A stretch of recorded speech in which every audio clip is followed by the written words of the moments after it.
تو ایک بہت بڑا اشتہار لکھا ہوا تھا، 20 تراویح ثابت کرنے والے کو 5 لاکھ روپے انعام۔ کہ کس قدر بے وقوفی ہے اور کس قدر احمقانہ یہ امت کی باتیں ہیں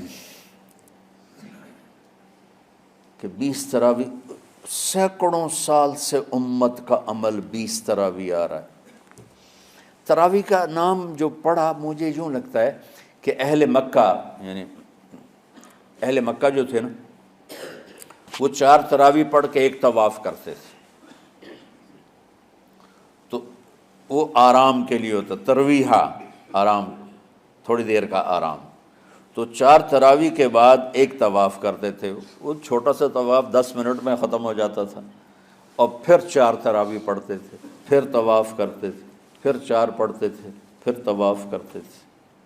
یہ صحابہ کے تھوڑے بعد کے دور کی بات۔ تو مدینے والوں کو پتہ چلا کہ مکے والے تو یہ کرتے ہیں، وہ کہنے لگے اساں کی کریے؟ انہوں نے کہا اسی 40 تراویح پڑھیں گے، 40 رکعت۔ وہ 40 رکعت پڑھتے تھے۔ تو نوافل میں کوئی سختی نہیں کہ بھائی 8 سے زیادہ نہیں پڑھنی، بدعت ہو جائے گی، اور 20 پڑھنا بدعت ہے، یہ سب جہالت کی بات ہے۔ اور یہ 8 پڑھ رہے ہیں یہ غلط ہے، یہ بھی حماقت کی بات ہے۔ جو صحیح حدیث سے دلیل پکڑ کے کوئی عمل کرتا ہو تو بھائیو اس سے بحث نہ کیا کرو، مناظرہ نہ کیا کرو، یہ بہت نادانی والی بات۔ اور امت کا خلق، لاکھوں کروڑوں انسانوں کا ایک عمل پہ جمع ہونا، یہ بذات خود اس کی طاقت کی ایک دلیل۔ اور حرمین جب سے میرے رب نے حضرت عمر نے 20 رکعت شروع کی، آج تک وہاں بھی ساری مساجد میں 8 رکعت تراویح ہوتی ہے، لیکن حرمین کی مسجد میں 20 رکعت، ادھر بھی ادھر بھی۔ اور یہ جو وہ وہاں ختم قرآن پہ دعا نہیں مانگی جاتی، یہ کس کا عمل ہے؟ حضرت عثمان کا۔ حضرت عثمان نے اپنے دور خلافت میں تراویح پڑھانے والے سے کہا جب قرآن ختم کرو تو دعا کرنا۔ وہ کہنے لگے جی کیا دعا کروں؟ کہ جو تیرے دل میں آیا کرنا۔ تو ختم قرآن کی رات تراویح کی آخری رکعت میں من الجنت والناس کے بعد دعا کے لیے ہاتھ اٹھانا، یہ حضرت عثمان رضی اللہ تعالیٰ عنہ نے اس کو زندہ فرمایا۔ اور امام دعا کرتا تھا 1 منٹ، 10 منٹ، 20 منٹ، جتنے بھی، اور پیچھے لوگ آمین کہتے تھے۔ وتر کی جماعت نہیں ہوتی تھی۔ وتر کو باجماعت حضرت مولا علی رضی اللہ تعالیٰ عنہ نے شروع کی کہ وتر کو بھی باجماعت پڑھا جائے۔ تو یہ ان کی سنت ہے کہ وتر کو باجماعت پڑھا گیا۔ تو اب یہ لہٰذا یہ سارے سنت جو کام ان خلفۂ راشدین سے ہوا وہ بھی سنت ہے۔ تو اللہ نے ہمیں ایک عبادت دے دی کہ میرا قرآن پڑھو اور سنو۔ پہلی امتوں کو تراویح کیوں نہیں تھی یا قیام اللیل کیوں نہیں تھا؟ کہ ان کو اپنی کتاب یاد ہی نہیں ہوتی تھی، وہ اپنی کتاب کے حافظ نہیں ہوتے تھے، وہ اپنی کتاب یاد ہی نہیں کر سکتے تھے، صرف نبی کو یاد ہوتی تھی۔ اللہ نے ہمارے لیے کتنا آسان کر دیا کہ 7 سال کے یہ چھوٹے چھوٹے بچے قرآن یاد کر رہے ہیں، 70 سال کا بوڑھا قرآن یاد کر رہا ہے۔ یہیں یہ مولوی یوسف صاحب کا ساتھی تھا، یا پتہ نہیں ان سے پہلے تھا، سلمان، مولوی سلمان، آج کل امریکہ میں ہوتے ہیں، ہماری ایک شاخ چلا رہے ہیں ماشاءاللہ۔ وہ شروع میں یہاں تھے، تو یہاں تراویح پڑھانے کے لیے ہمارے پاس حافظ کوئی نہیں تھا، وہ حافظ نہیں تھے، وہ صبح بیٹھ کے شام تک ایک سپارہ یاد کرتے اور رات عشاء کی نماز میں سنا دیتے۔ 30 دن میں قرآن یاد کر کے سنا دی۔ مطلب یہ سنی سنائی بات نہیں، ہمارے اسی حسنین، اسی ممبر اور محراب کی بات کہ یہیں اسی مسجد میں انہوں نے صبح سے مغرب تک یاد کرتے تھے اور پھر عشاء میں کھڑے ہو کے سنا دیتے تھے۔ پیچھے ہوتے تھے لقمہ کوئی دینے والا شاید، لیکن بہت خوبصورت پڑھ کے ایک دن میں یاد کر کے سنا دیا۔ اور ایک مجھے نام بھول گیا، 3 دن میں قرآن یاد کیا، 10 سپارے ایک دن میں یاد کیے، 10 دوسرے دن میں یاد کیے، 10 تیسرے دن میں یاد کیے۔ وَلَقَدْ يَسَّرْنَاهُ لِلذِّكْرِ وَلَقَدْ يَسَّرْنَا الْقُرْآنَ لِلذِّكْرِ فَهَلْ مِن مُدَّكِرٍ۔ تو اللہ تعالیٰ نے اس کو نصیحت کے لیے بھی آسان کیا ہے اور یاد کرنے کے لیے بھی آسان کیا ہے۔ کوئی کتاب پہلے یاد نہیں ہوتی تھی کسی کو، ماشاءاللہ تم میں کتنے حفاظ بیٹھے ہوئے ہیں اللہ کے فضل سے۔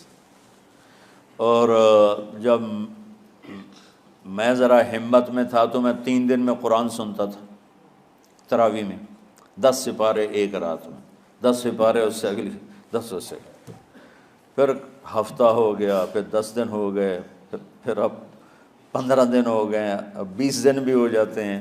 شروع میں 3 دن میں، اور یہیں ہمارے مدرسے کے بچے جو مجھے سناتے تھے اور ماشاءاللہ کہیں نہیں اٹکتے تھے۔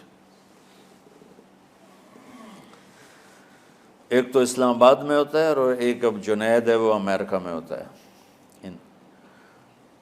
تو اللہ تعالیٰ نے اس طرح، اور ادھر اور کراچی میں اشعار لگے ہوتے ہیں، 10 دن میں قرآن ختم، 1 ہفتے میں قرآن ختم، یہ وہاں اشتہار لگے ہوتے ہیں، بھئی آپ ہمارے پاس آ کے تراویح پڑھیں، ہم ہفتے میں قرآن ختم کر دیں۔ ٹھیک ہے، تو اللہ نے ہمیں رات کی نماز عطا فرمائی، اور چونکہ یہ ایک مشقت ہے تو میرے نبی نے کہا یہ رات کی نماز کے ہر سجدے پر 1500 نیکی لکھی جاتی، 1500 نیکی لکھی جاتی، اور اللہ تعالیٰ ہر سجدے پر جنت میں ایک محل بناتا ہے جس کے 60,000 سونے چاندی کے دروازے ہوتے ہیں، اور ایک درخت اس کے لیے لگاتا ہے جس کے نیچے 100 سال گھوڑا دوڑ سکتا ہے۔ تو رمضان کا اہتمام آپ رجب سے شروع فرما دیتے تھے، جس کو ہم آج صلاۃ التراویح کہتے ہیں۔ میرے نبی کے زمانے میں اسے قیام اللیل کہا جاتا تھا۔ تراویح کا نام کب پڑا اس کا تو مجھے پتہ نہیں، کہیں نہ کہیں لکھا ہوگا، لیکن صحابہ کے دور میں اس نماز کا نام تھا قیام اللیل۔ اس لیے حضرت عائشہ رضی اللہ تعالیٰ عنہ کی روایت ہے جس سے 8 رکعت والے حضرات استدلال کرتے ہیں کہ رمضان اور غیر رمضان میں، اس کو امام بخاری نے قیام اللیل کا ہی عنوان دیا ہے، آپ نے 11 رکعت سے زیادہ نماز نہیں پڑھی۔ ایک ضعیف روایت میں ہے کہ آپ نے 3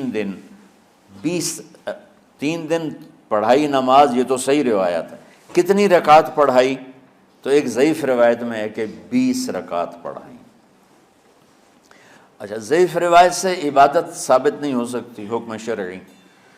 تو جب حضرت عمر رضی اللہ تعالیٰ عنہ نے سب کو، اب میرے نبی کے دور میں 3 دن کے بعد آپ تو آئے نہیں کہ کہیں فرض نہ ہو جائے، تو صحابہ اپنے طور پر قرآن سنتے تھے ٹولیوں میں۔ صدیقی دور میں 2 سال وہ فتنوں میں گزرا، تو اس میں بھی اسی طرح چلا کہ ٹولیوں میں ہوتے تھے۔ حضرت عمر رضی اللہ عنہ کے زمانے میں حکومت مضبوط ہو گئی، طاقتور ہو گئے، تو ابتدائی سالوں میں نہیں، چند سالوں کے بعد اب مسجد میں تشریف لائے تو لوگ اس طرح کوئی 4 ادھر 4 ادھر 5 ادھر 10 ادھر 20 ادھر، تو کہنے لگے ان کو ایک امام پہ جمع کر دیا جائے تو کتنا اچھا ہوگا۔ تو آپ نے سب کو اکٹھا کیا اور ابی بن کعب رضی اللہ تعالیٰ عنہ کو امام بنایا، اور سب کو ایک نماز پہ جمع کر کے 20 رکعت کا حکم عطا فرمایا۔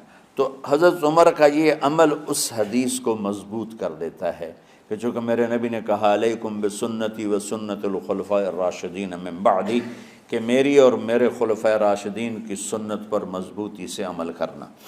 تو حضرت عمر کا جو 20 رکعت طے کرنا ہے، اگر ان کا اپنا اجتہاد ہے تو بھی ہمارے لیے عمل کے لیے کافی ہے، اور اگر ان کو یہ یاد ہے کہ میرے نبی نے 20 پڑھی تھیں تو اور زیادہ اچھی بات ہے۔ لیکن بہرحال جو 8 پڑھتا ہے ہمارا اس پہ بھی کوئی اعتراض نہیں، چونکہ وہ بھی حدیث کے ساتھ بات کرتا ہے، اور باقی پوری امت 20 پڑھتی ہے ان پر بھی اعتراض نہیں۔